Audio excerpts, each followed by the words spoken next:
Hey guys, welcome to today's math lesson. So today we're going to start a new chapter about geometric shapes. So today is all about perimeters. So go ahead and get your textbook pages 238 through 239.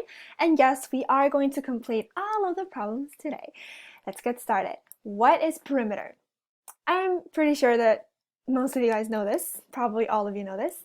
It's basically the distance around a geometric figure. In other words, the total distance around a shape, and it is represented by the letter P because perimeter starts with P, right? So here we have some pictures that show you how to find perimeter. Basically, we just have to add the total sides. Why do we even need to know this, Miss Oak? Well, landscapers use perimeter all the time. Not just landscapers though. When you're designing a garden or a backyard, or if you're trying to figure out the measurements for apartments, the measurement around your room, maybe you want to get some decorations going on. Fencing, of course, is useful if you need to know how much fencing you need, all that stuff. I'm sure you can think of some ways that you use perimeter in your everyday life. Now let's go ahead and look at how do we even calculate perimeter. So there are a couple formulas we need to know. First one, if you're calculating perimeter for any polygon, so here, as a reminder, these are polygons. We have regular and irregular. All you gotta do is add the length of the sides. As simple as that. So if you want to pause here and kind of look over this, go ahead and do that. If we're trying to calculate the perimeter of a regular polygon, so this is a second way. So here are some examples of the most common regular polygons. Just gotta multiply the number of sides that the shape has by the length of one side. So let me ask you, how many sides does this shape have? 6, good. That's why we put 6 here. N is for number of sides. And tell me, what is the length of one side? 20 millimeters. Very good. Again, we're just substituting here. As you can see, we are transferring everything we learned from our equations chapter to here. Equations don't go away. Then we just multiply them together to get 120 millimeters. Now, when you're calculating perimeter for rectangles, we have a different formula. P equals parentheses 2 times L plus parentheses 2 times W. As a quick reminder, these here are the lengths, how long something is, right? And width is W, wide, how wide something is. So look at this formula here. Why do you think we use this formula to calculate the perimeter of rectangles this way? Yup, there are 2 lengths and 2 widths, so this is like a shortcut. So what is the length of this rectangle? 56 millimeters, very good, but there are 2 lengths, right? 2 sides here. As you can see with the ticks, 2 ticks, 2 ticks. So 2 times 56 plus, and what is the width? 19, but again, there are 2 widths here, so we're doing 2 times 19 and then adding the products together. Now switching gears a little bit, you are also going to practice finding an unknown side measurement using a given perimeter. So how do we do this? It is as simple as just plugging in numbers, like when we do algebraic equations. So we know the perimeter for this shape is 7 centimeters. So using our formulas that we've been using before, just plug it in. So P equals 7, so write 7 here. Plug in all the side measurements that we know already. So we know that there are 1.5, 2.5, and 1. We just don't know the last one. But we're still going to add that one in because we're going to solve for S, just like algebra. So the sum of these numbers is 5. We're going to do the inverse operation, so do minus 5 on both sides. That's why the missing side is 2 centimeters. Looking at a different example, we're going to be looking at a rectangle. So here, there's it's a little weird, right? So it tells us that the length is 3W, which means it's 3 times longer than the width. What is the width? 5. So we gotta do 3 times 5, right? So that's why the side of this is 15. And again, we're just plugging in values from the formula. But of course, just talking about math isn't going to help us very much. So we are going to actually practice, and that is how we learn. So get your textbook pages ready, and let's get started. As you probably noticed by now, we need to know the length of each of these sides by using a ruler. If some of you do not have a ruler, that's totally understandable, which is why I wrote down the measurements here right now, okay? Let's do the first three together. Measure the length of each side to the nearest centimeter. Find the perimeter by adding the lengths of the sides. So the first thing you should do is write down the formula. P equals N times S. Tell me again, what does N mean? Number of sides. Let me write this down for you. Very good. And what does S stand for? The side measurement, okay? So, knowing that, we don't know P. So P equals, tell me what is the number of sides of this shape? 1, 2, 3. Very good. And the measurement of each side? 3. Very good. As simple as that. So 3 times 3 equals 9 centimeters. Don't ever forget the units here, okay? So that is our answer. Great job. Okay. Number 2. So this time is a little bit different. We don't have the same measurement for each side, so we're just gonna add them up. Okay, so we got P equals A plus B plus C plus D, because there are four sides. So P equals, tell me the measurements.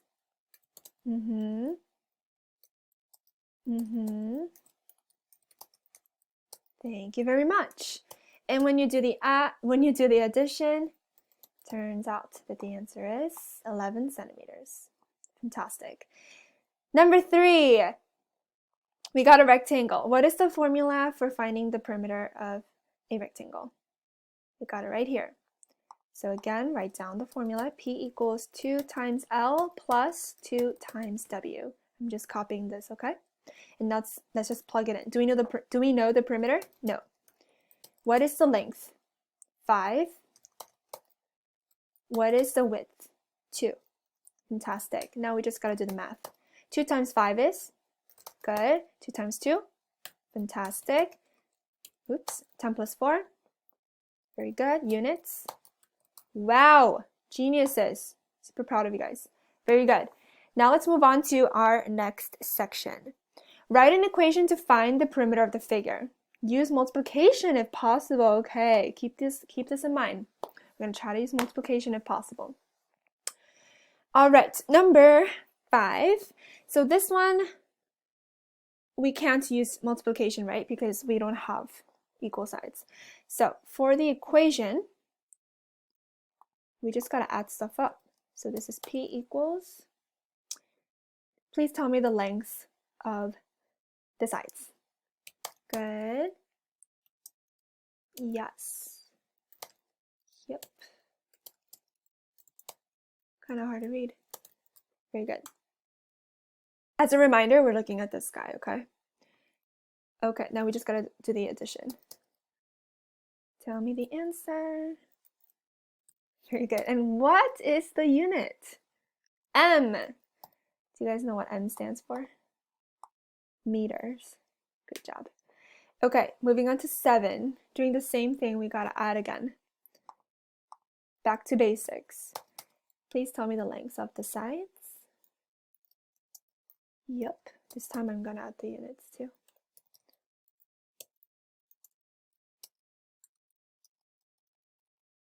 Ran out of space.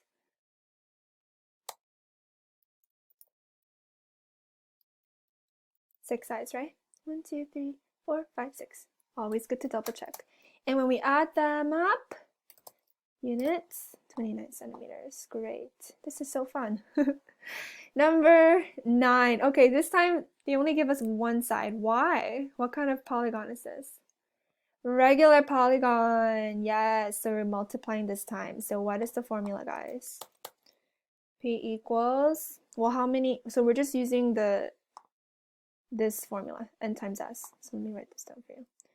P equals n times s, meaning how many sides? What is the number of sides for number 9?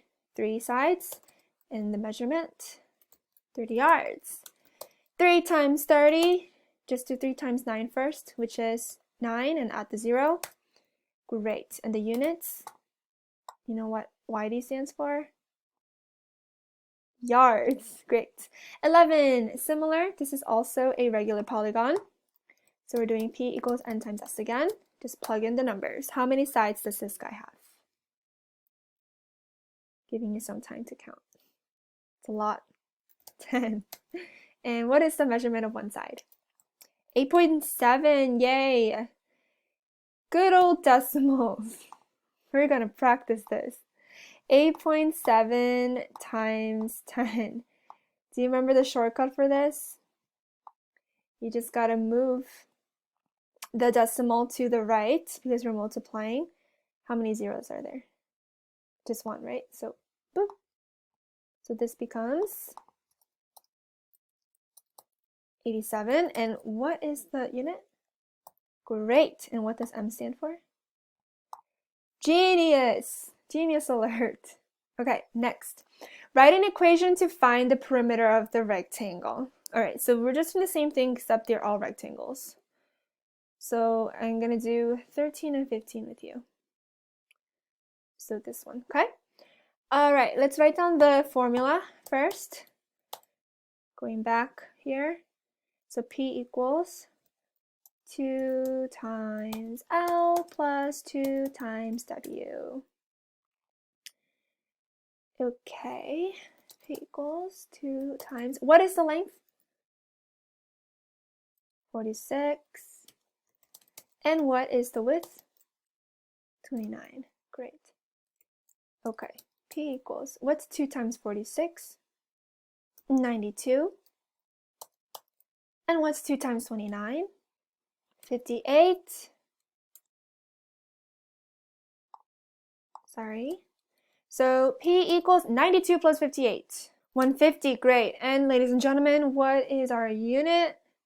M for meters. Fantastic. Always make sure to get into the habit of circling your final answer, especially as you guys go more deep into algebraic expressions and equations and things like that, because there's a lot of work that you're showing, so it's easy to see what the answer is. But you guys do that anyway, so 15.